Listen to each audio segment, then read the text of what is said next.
Good day everyone. Blessed Friday sa ating lahat. Ayan. Another sound system vlog. Ayan.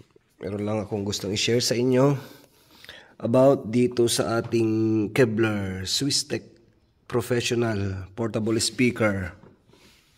Itong ating Ion. Kevlar Ion. Tama ba yan? Ion? Kevlar? About dito sa nabili nating Kevlar na rolling, kasi mayroon siyang gulong. Rolling and at the same time, portable siya. Hand carry. Meron siyang ganyan. Ito po ay binili namin dito sa church para po sa mga outdoor ministry natin. Ayan. Kasi minsanan meron na siyang sariling Ayan, meron na siyang sariling kwan dito. Parang built-in amp na siya. Meron siyang mic volume here. Meron siyang line volume para sa mga MP3 at mga players natin dito. Meron siyang para sa gitara at yung mixing kanya. Ito may echo, repeat, delay, bass, treble at yung kanyang master volume. Yan, meron naman siyang selector mode dito, FM, Bluetooth. Yan. Tsaka FLD, iba pa dyan. USB, SD card. Then yung monitor niya rito, digital monitor. Digital display. Meron siyang USB type na charger, 5 volts, 1 ampere max. DC 12 volts in sa baterya kung brown out. Rechargeable po siya. So, rechargeable po siya and at the same time, pwede po sa AC na 220 volts input. At ang kagandahan po nito, meron din po siyang line out. So, ito pong Kevlar na ito, Kevlar Ion 12 HP. Ano ba yung HP?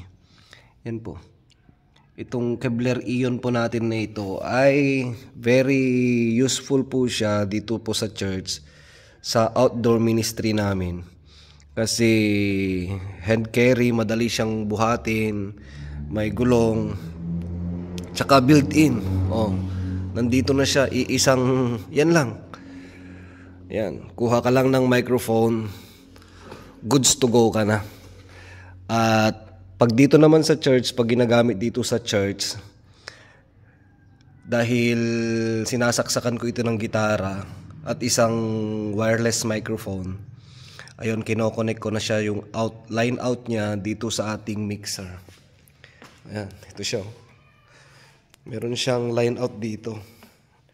Yan. Meron siyang line out here. Yan, para yung sounds na pinapasok natin dyan, nilalabas niya naman rito sa ating Swisstek speaker. Yun, meron pa doon. At doon, yan, yung isa. Yan. So, magto 2 years na sa amin to. Magto 2 years na po sa amin itong Kevlar Professional Ion 12 HP. Actually, nabili po namin ito sa Shopee. Ayan. So, thank you very much sa Shopee. Goods naman siyang dumating. Okay yung packaging niya. Walang damage. So far, maayos siya. At well recommended. Ayan. Yung presyo niya, higit 10,000. Nasa 12K ata. 12,000 plus. Ayan. Kevlar Professional Ion 12 HP. Ayan. So, recommended ito sa mga may mga outdoor activities, lalong-lalo na sa church. Alright. Thank you very much.